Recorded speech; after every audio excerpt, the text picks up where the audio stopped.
Šis RLCD displejs, RLCD ir superīga tehnoloģija, no visām pusēm redzams pikselīši, brīnišķīgi neēd enerģiju.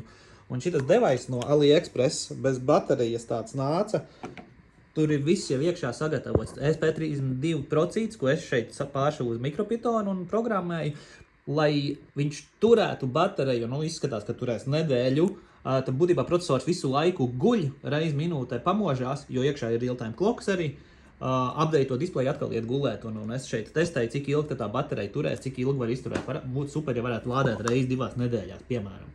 Iekšā tur ir arī temperatūras devējs, pieslēgts uzreiz pie procīša, voltage dividers no baterijas pie procīša. Tur ir pat ADC kontrolieris, tā ir 2 mikrofoniņi un pat spīkerīts, tā ka var arī tā laist. SD kartiņa ir. Tas viss ir smuki vienā platītē savienots ar to ESP32. Super devais vienkārši, un es te testēju, cik ilgi viņš ies. Vai es varu uzprogrammēt tā, ka neēdās daudz baterija un ir tiešām lietojams kaut kur vienkārši noliekams.